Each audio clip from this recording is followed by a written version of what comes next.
예, 여러분 안녕하세요. 황종환입니다. 나를 찾는 행복.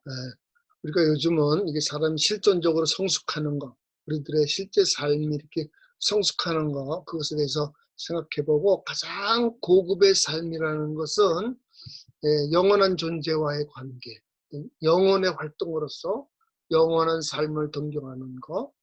예, 지금 뭐 좀 쉽게 얘기하면 우리가 뭐 베토벤이다, 뭐 모차르트다, 이런 사람들이 다 잠시의 삶이 아니라 어떤 그 영원한 것을 추구하는 그런 목적, 그런 동기가 있었기 때문에 그 사람들은 생물학적으로 세상 떠난 지 오래됐지만은 우리 인류에게 큰 흔적을 남기고 간 것을 볼 수가 있습니다. 인간이 이것이 가장 본질적이고 인간 본성에 가장 걸맞는 그런 삶이다 그 말이에요. 예. 사실 뭐 그 음악가들 중에는 특별히 작곡가들 중에는 이렇게 좀 실제 살 때 대부분이 이렇게 어려움을 겪고 살았던 것 같아요, 여러분. 그런데 예, 그게 무엇이 그 사람들을 그렇게 그런 어려움 속에서 그 삶을 지탱해 줬습니까? 오히려 삶의 기쁨을 줄 수가 있었을까? 그것은 그 사람들이 가장 깊은 곳에 있는 어떤 영원한 삶을 동경하는 그런 생활이었기 때문에 그래서 이것을 우리가 영혼의 활동 혹은 종교적 삶 그렇게 얘기를 합니다. 우리는 뭐 이 아주 고급의 깊은 존경할 만한 그런 종교적 삶을 사시는 그런 분들도 보고 또 뭐 이렇게 종교라는 명목으로 많은 사람들한테 이렇게 무슨 사실 뭐 사실상의 재산도 뺏고 심지어 뭐 육체적으로도 괴롭히는 이런 것을 보게 되는데 이 종교라는 것이 어떤 건가, 종교적 생활이라는 게 어떤 건가, 인간의 가장 높은 차원의 삶을 그 영혼의 활동으로서 종교 생활이라고 한다고 했을 때에 이 종교적 삶이라는 게 어떤 것인가 하는 그런 문제를 오늘 좀 얘기해 보겠습니다.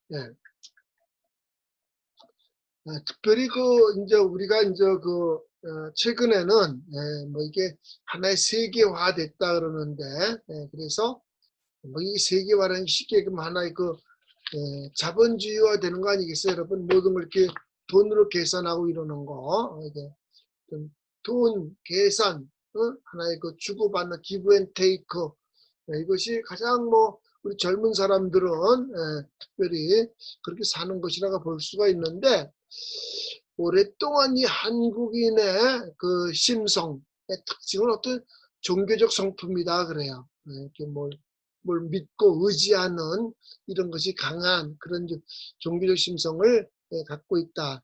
그렇게 얘기를 합니다. 그래서 또 학문적으로도 가시러라는 전에 한번 얘기했죠, 여러분.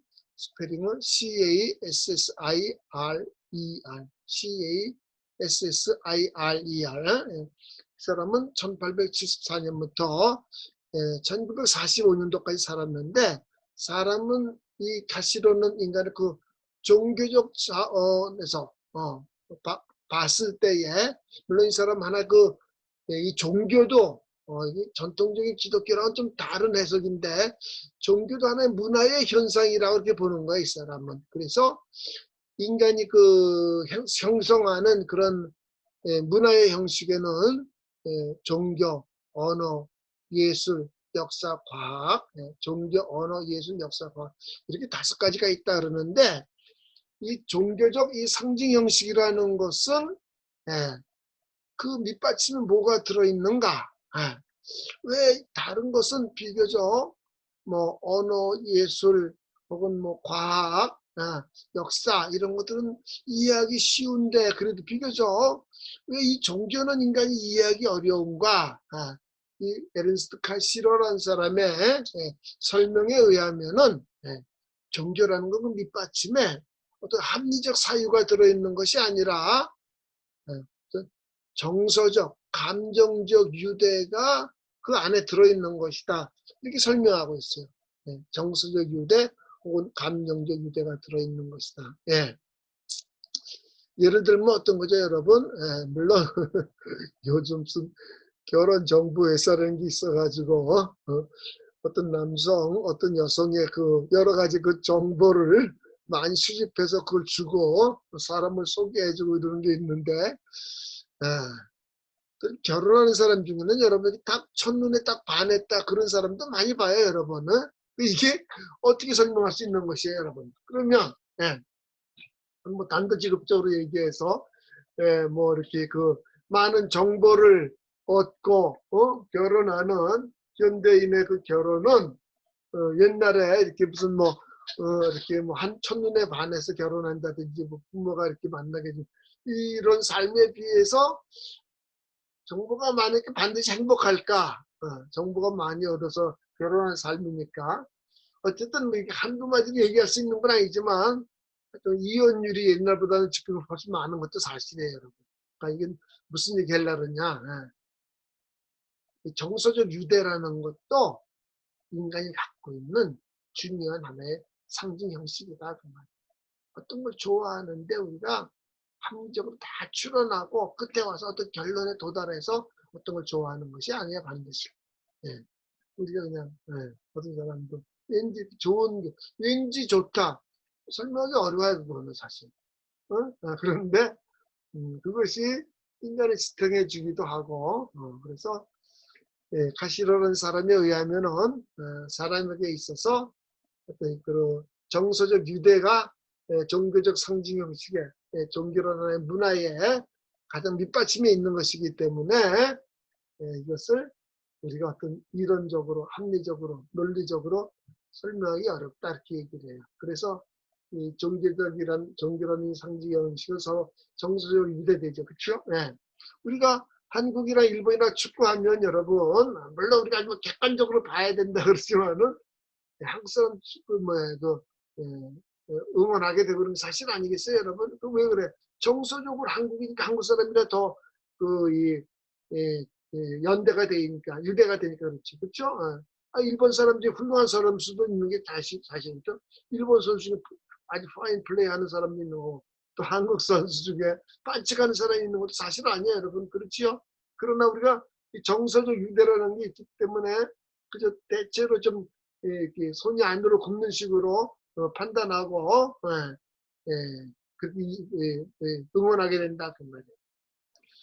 그런데 이 정서적 유대가 계속 유지되다가 이 종교적 형식은 언제 발달하는가?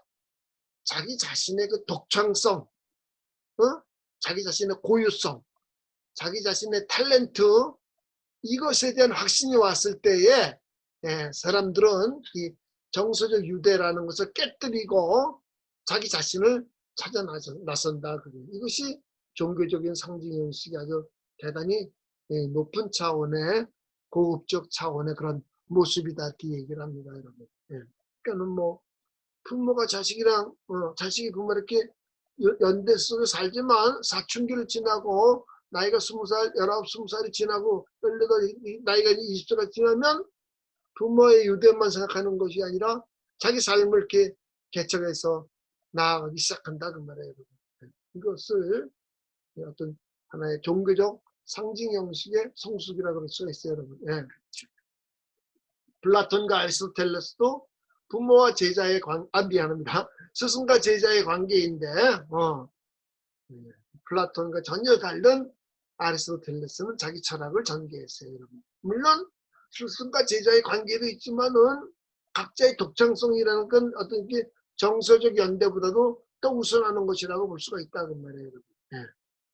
그래서 우리 인간은 정서적 연대, 감정적 연대보다는 자기 자신의 독창성에 의해 가지고 더 높은 차원으로 그것을 개발하게 되는 것이다. 그 말이죠. 또 폴 틸리히라는 사람은 종교를 설명하기를 틸리히요. T-I-L-L-I-C-H T-I-L-L-I-C-H 폴 틸리히라는 사람은 뭐라 할지 이게 궁극적 관심이라서 종교로는 그 사람이 갖고 있는 가장 깊은 관심. 열심히 종교 생활 안 되지만은 내가 무슨 어떤 무슨 성직자로 살아간다고 하지만은 그 밑받침에 가장 동경하는 건 사실 돈이 더 관심 있으면은 그 사람에게 있어 ultimate concern. 그 사람의 궁극적 관심은 돈인 것이에요, 여러분. 어디서 육체적인 쾌락이 될 수도 있고, 내가 뭐 딴 사람이 나를 어떻게 평가하는가, 어떤 뭐 사회적인 공명심일 수도 있는 것이겠고, 이런 것이 종교에 대한 어떤 일반 철학적인, 일반 어떤 그 종교적인 신학적인 설명이라고 한다고 할 것 같으면은, 이게 그리스도 교회에서는 이런 신앙생활이라는 것을 가장 높은 차원의 삶이라는 것을 내가 추구하기 이전에 영원한 존재가 나를 찾아왔다. 이렇게 가르치고 있습니다. 그리스도교 신앙에 있었습니다. 내가 무슨 이렇게 어떤 것을 관심이 있고 이걸 통해서 사회에 기여해 보고 싶고 이런 걸 통해서 나의 삶에 이렇게 흔적을 남기고 싶다. 이런 것이 사실은 좀 영원한 존재가 나를 찾아왔기 때문에 이것이 가능한 거다. 이렇게 얘기합니다. 이것이 이제 그리스도교에서는 그것을 성육신이다 그래요. 영원하신 분 하나님이 이 세상에 오셨다. 그래서 그것을 인카네이션이다 그럽니다. 그러니까 우리가 이 죄라는 것은 그리스도교 신앙에서는 하나님과 나와의 관계가 깨진 걸 죄라 그런다 그랬죠. 근데 그 죄는 어떻게 극복되는가? 믿음으로. 근데 이 믿음은 인간이 하나님 찾기 이전에 하나님이 사람을 찾아오셨다 그 말이에요. 그것이 인카네이션, 몸을 입고 이 세상에 오셨다 그 말이에요. 그래서 하나님이 인간과 혹은 나와 이렇게 개인적 관계를 맺고 싶어 한다. 이거는 누구도 대신할 수 없는 것이에요, 여러분. 영원한 존재가 나를 찾아와서 나를 만나고 싶다. 이거는 어떤 것보다 우선하는 것이다. 그 말이에요. 이것 자체가 하나의 믿음의 관계인 것이에요. 영원한 존재가 나를 찾아오셨다. 영원한 존재가 나를 통해서 뭔가 세상에 흔적을 남기고 싶어 하신다. 이것이 다른 사람 누구도 대신할 수 없는 것이고 나만 할 수가 있는 것이다. 한 사람의 단독자, 한 사람의 유토리로서, 더 싱글 인디비전, 한 사람의 나로서 덴마크로 된 엔켈테 나만이 그 일을 할 수가 있는 것이다. 어떤 유대보다도 어떤 감정적 유대, 어떤 정서적 유대보다도 그것이 우선하는 것이다. 그 말에 영원한 존재와 나 사이의 관계라는 것이 그것이 그리스도교에서 가장 핵심적인 것입니다. 그래서 어거스틴은 이것은 이제 뭐 하나님이 인간을 찾아온 것을 조명이라 빛을 비춘다. 이 어둠 속에 내가 살고 있었는데 영원한 존재가 찾아오셔서 나에게 빛을 비춰주셨다. 그렇게 얘기하고 있어요. 영원한 존재가 나를 찾아오셔서 빛을 비춰주셨다. 또 길게오 같은 사람은 하나님이 우리를 다 돌보신다. 우리가 모든 걸 채워주신다. 들의 백합 공중의 새를 보라. 저것들 함을 먹을 거 입히시면서 하물며 너희가 보냐. 그래서 우리가 가장 깊은 실존적 성숙의 가장 높은 단계가 영혼의 활동인데 종교적 단계인 것인데 이것은 내가 영원한 존재와 관계를 맺기 전에 영원한 존재가 찾아와서 나와의 관계를 먼저 시작하셨다. 거기에 내가 화답하는 것이. 그래서 이것은 어떤 유대보다도 어떤 연대보다도 더 우선하는 것이고 마음 깊은 곳에 이런 소원이 성취됐을 때에 인간의 깊은 행복을 찾을 수가 있는 것이다. 네. 오늘은 여러분 인간이 그 실존적 성숙을 질서를 얘기한다 그랬죠? 일시적인 향락, 사회 기본, 제일 높은 건 좋은 단계가 영원한 존재의 관계라 그랬는데 일반 종교와 달리 그리스도교에서는 영원한 존재가 나를 찾아오셨다. 그분과의 관계 속에서 진정으로 어떤 영원한 행복이 있는 것이다. 오늘은 여기까지 하도록 하겠습니다.